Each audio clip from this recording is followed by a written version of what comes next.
Hello friends, स्वागत है आपके अपने यूट्यूब चैनल बेमेज कोचिंग क्लासेस में।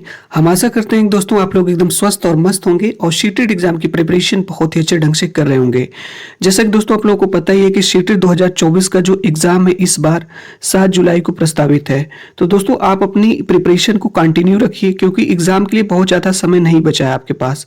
जो आपका पेपर 21 जनवरी को हुआ था, 21 जनवरी को जो आपका पेपर सीटेट का हुआ था, उसके जो है गणित के 30 प्रश्नों का सोल्यूशन हम कराने वाले हैं। सीटेट के पेपर फर्स्ट में आपका जो है गणित से 30 प्रश्न पूछे जाएंगे। इस क्लास के माध्यम से दोस्तों आप लोगों को पता चलेगा कि किस टाइप के प्रश्न सीटेट एग्जाम में बनते हैं गणित के। तो दोस्तों इन प्रश्नों को देखिए और एनालिसिस करिए कि आप कितने प्रश्न सही कर पाते अगर इस टाइम आप एग्जाम देते तो। फर्स्ट नंबर का प्रश्न पूछा गया था कि निम्नलिखित कथनों में से कौन सा कथन सही है। एक दोनों है, एक भाज्य और अभाज्य संख्या है। दूसरा ऑप्शन एक न तो अभाज्य है और न ही भाज्य है। तीसरा ऑप्शन एक एक अभाज्य संख्या है और चौथा ऑप्शन है एक एक भाज्य संख्या है। आप लोग इसका राइट आंसर बताएंगे दोस्तों कमेंट्स बॉक्स में कि इसका राइट आंसर क्या होगा। एक क्या है तो दोस्तों एक न तो आपकी भाज्य संख्या होती है न ही अभाज्य संख्या होती है, क्योंकि जो सबसे छोटी भाज्य संख्या होती है वो होती है आपकी 4 और सबसे छोटी अभाज्य संख्या जो होती है वो आपकी होती है 2। तो इसका जो राइट आंसर हो जाएगा दूसरा हो जाएगा। एक न तो अभाज्य संख्या होती है न ही भाज्य संख्या होती है। इसको दोस्तों याद रखिएगा। अगला प्रश्न आपके एग्जाम में दोस्तों पूछा गया था, ये सेकंड नंबर का प्रश्न है। बहुत ही अच्छा प्रश्न है दोस्तों और बहुत ही इजी प्रश्न पूछे जाते हैं, बहुत ही ज्यादा टफ प्रश्न नहीं पूछे जाते हैं। पूछा गया था कि 2 सही 2/3 समकोणों में डिग्रियों की संख्या है। तो दोस्तों ये आपका मिक्स फ्रैक्शन है, इसको आप एक कंप्लीट फ्रैक्शन में चेंज करेंगे, प्रॉपर फ्रैक्शन में। तो यहाँ पे देखिए 2 का 3 में गुणा करेंगे, 2 3 6 और 2 8। तो 8 बटा कितना हो जाएगा हमारा 3 हो जाएगा। तो 8/3 में समकोण दिया है तो 90 का मल्टीप्लाई कर देंगे। तो जब इसका 90 का मल्टीप्लाई करेंगे यहाँ पे हम 3 से इसको कैंसिल कर देंगे तो हो जाएगा 30, यानी कि 30 का मल्टीप्लाई 8 में कर देंगे, आंसर हमारा आ जाएगा 240। तो इसका पहला ही आंसर सही हो जाएगा 240। फिर से इसको देख लीजिए, 3 दूना 6 प्लस 2 8/3 कर देंगे इंटू समकोण का मतलब होता है 90, तो 90 का इसमें मल्टीप्लाई कर देंगे। 3 से इसको कैंसिल कर दिए 30 और 30 का 8 में मल्टीप्लाई कर दिए 240। इसका आंसर सही हो जाएगा। अगला प्रश्न दोस्तों पूछा गया था, नेक्स्ट नंबर प्रश्न पूछा गया था कि एक खाली स्थान सदैव समबाहुभुज होता है। कौन इसमें से समबाहुभुज होता है। यहाँ पे आपके पास 4 ऑप्शन है, इसको आपको बताना है। एक खाली स्थान सदैव समबाहुभुज होता है। पहला ऑप्शन पंचभुज, दूसरा ऑप्शन वृत्त, तीसरा ऑप्शन समद्विबाहु त्रिभुज और चौथा ऑप्शन है वर्ग। तो दोस्तों इसका राइट आंसर हो जाएगा आपका वर्ग। वर्ग आपका जो है सदैव समबाहुभुज होता है। अगला प्रश्न हमारा है एप्लीकेशन बेस्ड क्वेश्चन है। पार्सल भेजने की दरें नीचे दी गई हैं। पार्सल का भार 50 ग्राम या उससे कम के लिए 15 रुपए आपका लग रहे हैं। फिर आगे दिया है पार्सल का भार प्रत्येक अतिरिक्त 50 ग्राम के लिए 7 रुपए। मीना अपनी सहेली चारू को पार्सल भेजना चाहती है जो दिल्ली में है। पार्सल का भार 350 ग्राम है। दरों को देखकर पार्सल भेजने की सही राशि का चुनाव कीजिए। तो दोस्तों देखिए यहाँ पे दिया गया है 50 ग्राम या उससे कम है तो 15 रुपए लग रहे हैं और प्रत्येक अतिरिक्त 50 ग्राम के लिए आपका जो है 7 रुपए लग रहे हैं। तो दोस्तों यहाँ पे देखिए पार्सल का जो भार है 350 ग्राम है और यहाँ से 50 ग्राम माइनस कर देंगे हम जो है तो हो जाएगा 300 अपान हो जाएगा 300/50 इंटू 7 हो जाएगा। इससे इसको कैंसिल कर देंगे तो 6 टाइम हो जाएगा और 6 का 7 मल्टीप्लाई कर लेंगे हम जो है आ जाएगा 42 रुपीज ये हो जाएगा और 50 ग्राम और एक्स्ट्रा है 15 रुपए ये, तो टोटल आपका आ जाएगा यहाँ पे 57। तो इसका राइट आंसर हो जाएगा ऑप्शन नंबर आपका बी वाला सही हो जाएगा, 57 रुपए आपको देना पड़ेगा। अगला प्रश्न पूछा गया था दोस्तों कि गणित के शिक्षण में विभिन्न प्रकार के तरीकों के लिए निम्नलिखित में से कौन सा सत्य नहीं है पूछा गया है। पहला ऑप्शन है इस तरह के विकल्प प्रस्तुत करने से बच्चों को उस उपागम का अन्वेषण करने और उपयोग करने का अवसर मिलता है जो उनके लिए सबसे स्वाभाविक और आसान है, ये नहीं होगा।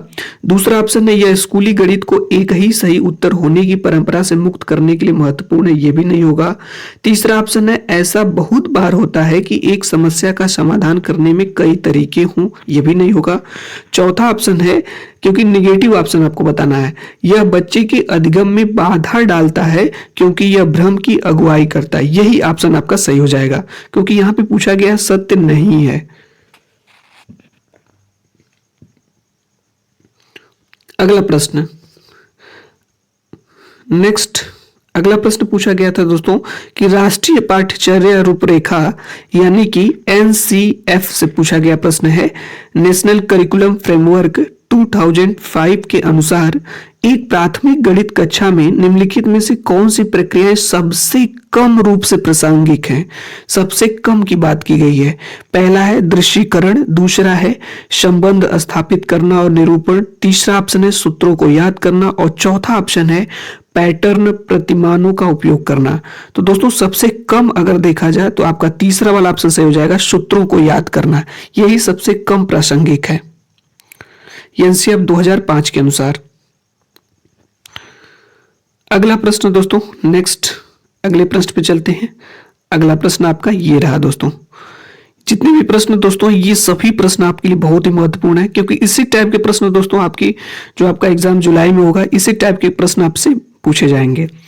गणित शिक्षण में संज्ञानात्मक संघर्ष के विचार के लिए निम्नलिखित में से कौन सा कथन सबसे उपयुक्त है, पूछा गया है। 3 ऑप्शन है दोस्तों यहाँ पे दिए गए हैं, 4 ऑप्शन आपके दिए गए हैं और 3 स्टेटमेंट दिए गए हैं।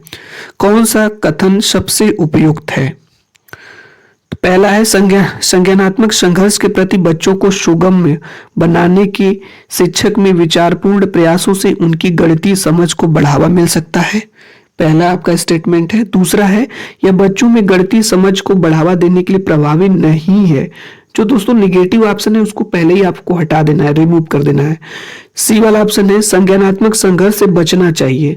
नहीं, ये भी आपका जो है नहीं होगा, क्योंकि आगे भी देखिए दिया गया है, क्योंकि इससे बच्चे भ्रमित हो जाते हैं, तो ये भी नहीं होगा। अगर इस तरह से देखा जाए तो आपका ए वाला ही ऑप्शन सही है। तो विकल्प नंबर आपका दोस्तों फर्स्ट, पहला ही सही हो जाएगा, केवल ए, क्योंकि ये दोनों स्टेटमेंट दोस्तों निगेटिव थे और ए वाला जो स्टेटमेंट है दोस्तों ये पॉजिटिव है। आगे चलते हैं दोस्तों, नेक्स्ट क्वेश्चन। ये भी प्रश्न दोस्तों आपसे पूछा गया था, इस टाइप के ही प्रश्न दोस्तों अब बनेंगे आपसे एग्जाम में। पूछा गया है कि निम्नलिखित में से कौन सा कथन सबसे अधिक उपयुक्त है? सबसे अधिक की बात की गई है। पहला ऑप्शन है यहाँ पे शिक्षण अधिगम सामग्री का उपयोग गणित की कक्षा में विद्यार्थियों के अभ्यास का समय व्यय कर देता है। निगेटिव, नहीं चलेगा। दूसरा ऑप्शन है विद्यार्थी गणित की कक्षा में पहेलियों में आनंद नहीं लेते हैं। यह भी नहीं होगा दोस्तों। सी वाला ऑप्शन है गणित की लैब जरूरी है क्योंकि यह क्रियाशील गतिविधियों का अवसर प्रदान करती है। और दोस्तों अगला ऑप्शन है चार्ट्स गणित की कक्षा में एक प्रभावी शिक्षण अधिगम सामग्री है। तो दोस्तों इसका आंसर आप लोगों को बताना है, इसका राइट आंसर क्या होगा। तो 38 का जो राइट आंसर हो जाएगा दोस्तों आपका तीसरा वाला सही हो जाएगा कि गणित की लैब जरूरी है क्योंकि यह क्रियाशील गतिविधियों का अवसर प्रदान करती है, जिसमें दोस्तों बच्चे एक्टिव रहते हैं। आगे चलते हैं दोस्तों, अगला प्रश्न है। ये भी दोस्तों क्वेश्चन बहुत ही अच्छा प्रश्न है और बहुत ही इजी प्रश्न है दोस्तों, बहुत ही आसान प्रश्न है दोस्तों। इसको आप लोगों को बताना है इसका क्या सही आंसर होगा। प्रश्न पूछा गया है कि यामिनी ने एक पासा 10 बार उछाला और उससे निम्नलिखित परिणाम प्राप्त हुए। ये आपका दोस्तों एक पासा, यामिनी ने एक पासा उछाला और जिसके निम्नलिखित परिणाम प्राप्त हुए 5 3 6 6 1 4 5 3 3 2। यहाँ पे दिया है निम्नलिखित संख्याओं में से उससे अधिकतम बार कौन सी संख्या प्राप्त हुई। तो सिंपल सी बात है दोस्तों, यहाँ पे देखिए खुद ही दिया गया है। सबसे ज्यादा बार अगर देखा जाए, सबसे ज्यादा टाइम्स जो है 3 प्राप्त हुआ है, तो ऑप्शन नंबर 4 सही हो जाएगा। यहाँ पे देखिए 1 2 यहाँ पे 3 टाइम 3 आया है, 6 केवल 2 ही टाइम आया है, तो इसका सही आंसर हो जाएगा 4th वाला। बहुत प्रश्न दोस्तों, बहुत से प्रश्न आपके आसान भी बनते हैं, ठीक है। चलिए अगले प्रश्न पे चलते हैं। अगला प्रश्न हमारा ये प्रश्न दोस्तों ये भी बहुत ही अच्छा प्रश्न है। पूछा गया है कि निम्नलिखित में से कौन सा स्कूली गणित में इबारती सवालों के लिए सही है, पूछा गया है। निम्नलिखित में से कौन सा स्कूली गणित में इबारती सवालों के लिए सही है, इसको आप लोग बताएंगे इसका आंसर क्या होगा। हमारे साथ इन स्टेटमेंट्स को पढ़िए जो ऑप्शंस दिए गए हैं। इबारती सवाल केवल माध्यमिक कक्षाओं में महत्वपूर्ण होते हैं। तो दोस्तों जो केवल वाले ऑप्शन है ये नेगेटिव होते हैं, इनको पहले ही हटा देंगे, तो पहला वाला ऑप्शन आपका नहीं होगा। दूसरा ऑप्शन है इबारती सवाल गणित में कार्यविधिक ज्ञान पर अधिक केंद्रित होते हैं। दूसरा ऑप्शन है आपका इबारती सवाल गणित में कार्यविधिक ज्ञान पर अधिक अधिक, देखिए दोस्तों अधिक केंद्रित, तो ये भी नहीं होगा। तीसरा ऑप्शन है इबारती सवाल उन अभ्यासों को संदर्भित करते हैं जहां बच्चा परिस्थिति को एक ऐसा औपचारिक रूप देता है जिसमें गणितीय तकनीक को लागू किया जा सके। तो यही आंसर आपका दोस्तों सही हो जाएगा। इसका राइट आंसर हो जाएगा ऑप्शन नंबर तीसरा। आगे चलते हैं दोस्तों, अगला प्रश्न है। नेक्स्ट क्वेश्चन है दोस्तों आपका 41 नंबर का। यहां पे देखते हैं दोस्तों 41 नंबर का प्रश्न है। पूछा गया है कि यहाँ पे देखिए दिया है 25,454 प्राप्त करने के लिए आपका जो है यहाँ पे 3 नंबर्स दिए गए हैं कि योग में से क्या घटाना होगा। तो पहले दोस्तों इनको जोड़ लेंगे हम। जब इनको आप जोड़ेंगे दोस्तों तो आपका आ जाएगा आपका 28 0 आपका 17। जब इन तीनों को जोड़ लेंगे फिर इसको आप इसमें से इसको जो है आप घटा लेंगे। तो जब इसको हम घटाएंगे 25,454 घटा लेंगे तो आपका दोस्तों राइट आंसर आ जाएगा 2563, यानी कि दूसरा वाला ऑप्शन आपका सही हो जाएगा। यहाँ पे देखिए दिया ही गया है कि 25,454 प्राप्त करने के लिए ये जो 3 नंबर दिए गए हैं कि योग में से क्या घटाना होगा। तो पहले इन तीनों को जोड़ लेंगे, फिर उसके बाद इसमें से इसको घटा देंगे, आपका आंसर आ जाएगा। आपका आंसर आ जाएगा ये आपका 2563, यानी 2563 आ जाएगा आपका आंसर। दोस्तों पूछा गया है कि 1 मिलीमीटर बराबर होता है। तो 1 मिलीमीटर दोस्तों आप मेजरमेंट का फार्मूला पढ़े होंगे, millimetre, centimetre, decimetre, metre, decametre, hectometre, kilometre. जब इसको आप कन्वर्ट करेंगे तो इसका राइट आंसर आ जाएगा आपका चौथा 0.1 सेंटीमीटर, यानी कि 1 mm में जो है आपका होता है 0.1 सेंटीमीटर। ऑप्शन नंबर चौथा आपका सही हो जाएगा। अगला प्रश्न दोस्तों बहुत ही सिंपल है। किसी स्थान O से आरंभ करके एक मेढक 3 कदम और एक खरगोश 7 कदम की छलांग लगाते हैं। निम्न में से किस कदम पर वे दोनों एक साथ छलांग लगाएंगे।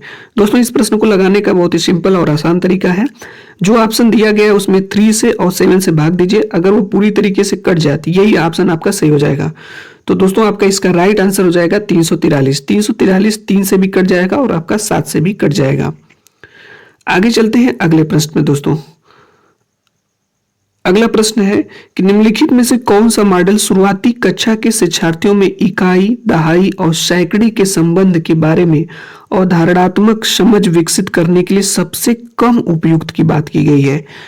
सबसे कम उपयुक्त है तो इसका राइट आंसर हो जाएगा आपका दूसरा स्थानीय मान चार्ट। 44 यानी 44 नंबर का ऑप्शन नंबर दूसरा सही हो जाएगा।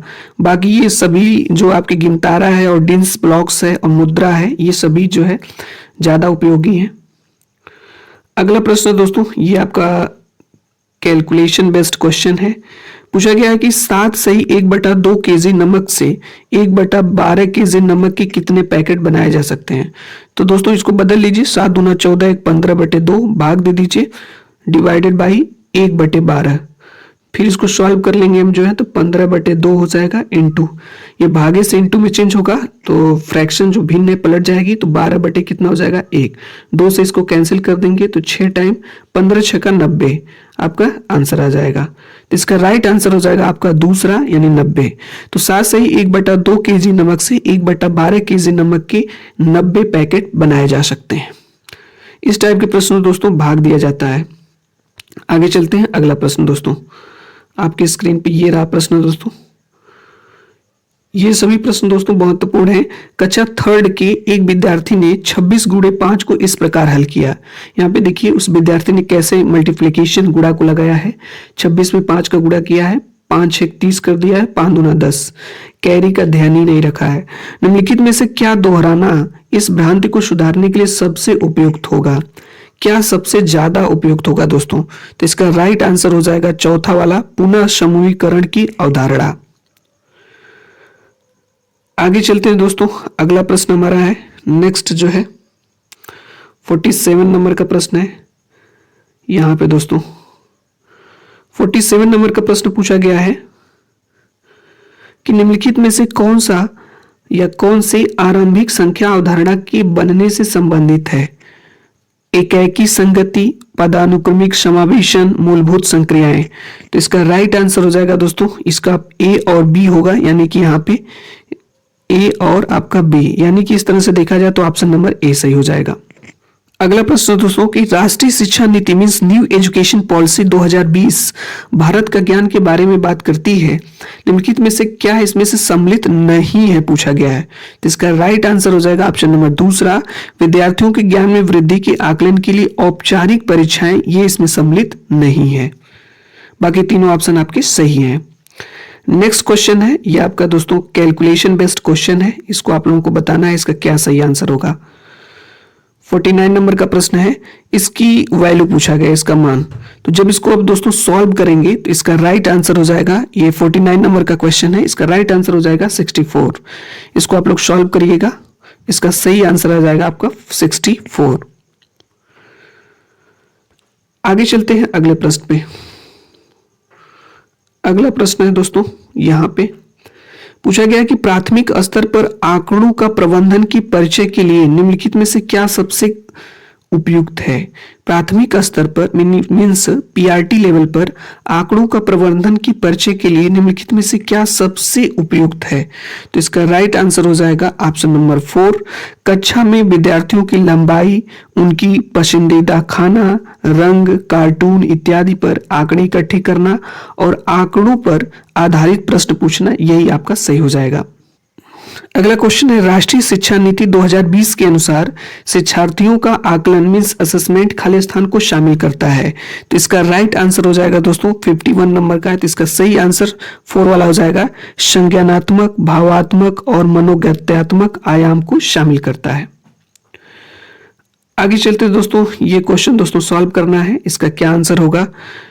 पूछा गया है कि ब्रिज के पास अपनी पसंद की जमीन घेरने के लिए 100 मीटर का तार था, वह सबसे बड़ा जमीन का टुकड़ा लेना चाहता था, निम्नलिखित में से उसे किस माप का टुकड़ा लेना चाहिए ताकि उसकी जमीन का क्षेत्रफल अधिकतम हो।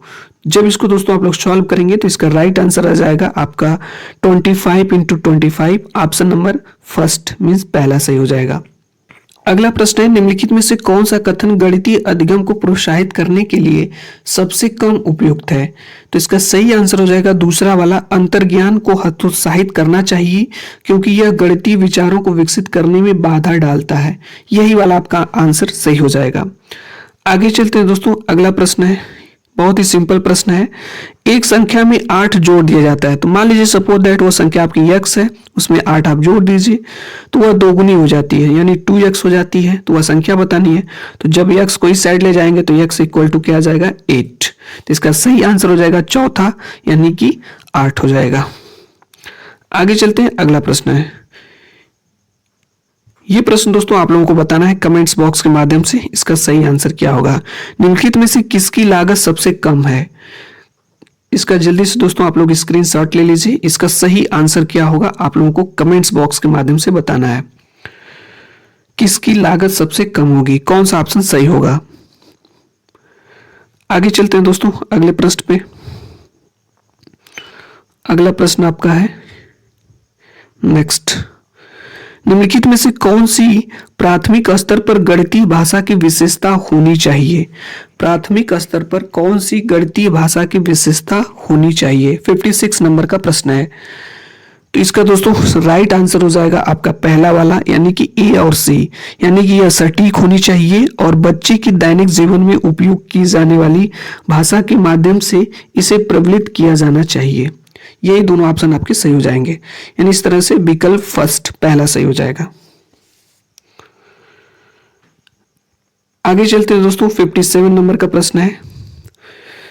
पूछा गया है कि जब शिक्षिका यह सुनिश्चित करती है कि उसके द्वारा बनाया गया टेस्ट उस टेस्ट के उद्देश्यों एवं कसौटी को पूरा करते हैं तब मूल्यांकन के किस पक्ष का उपयोग किया गया है। तो इसका राइट आंसर हो जाएगा आपका तीसरा, यानी वैधता, वैलिडिटी।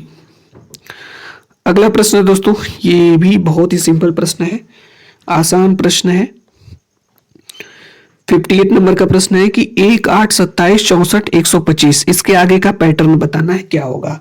तो दोस्तों देख रहे होंगे कि ये 2 का क्यूब है, ये 3 का क्यूब है, आपका ये 4 का क्यूब है, ये 5 का क्यूब है, तो 6 का क्यूब 216 और यहाँ पे 7 का क्यूब 343 हो जाएगा। तो ऑप्शन नंबर दूसरा सही हो जाएगा। आगे चलते हैं दोस्तों। अगला प्रश्न आज की क्लास का सेकेंड लास्ट प्रश्न और बहुत ही सिंपल प्रश्न पूछा गया है कि त्रिभुज के सभी कोणों का योग है।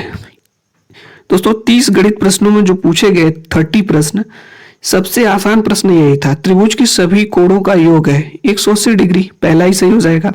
तो दोस्तों अंतिम प्रश्न है कि क्लास 2 में 182 माइनस 67 यानी कि 182 माइनस 67 को हल करवाते हुए एक अध्यापिका ने स्पष्ट किया कि हमें 7 को 2 से घटाना है और 2 छोटा है 7 से, इसलिए हमें 8 से एक उधार लेना पड़ेगा और तब हम 12 में से 7 को घटा कर पाएंगे। एक बच्चे ने अध्यापिका से पूछा, मैडम हम 8 से उधार क्यों ले रहे हैं? उधार लेना अच्छी बात नहीं है, यानी उधार लेना अच्छा नहीं होता। इस परिस्थिति में अध्यापिका को क्या करना चाहिए? तो दोस्तों इसका राइट आंसर हो जाएगा आपका चौथा, यानी कि अध्यापिका को उधार शब्द को बदलकर पुनः समूहीकरण का उपयोग करना चाहिए और पुनः समूहीकरण की प्रक्रिया को दिखानी चाहिए। तो दोस्तों ये आपके 30 प्रश्न थे दोस्तों, जो आपके 21 जनवरी के सीटेट एग्जाम में पूछे गए थे।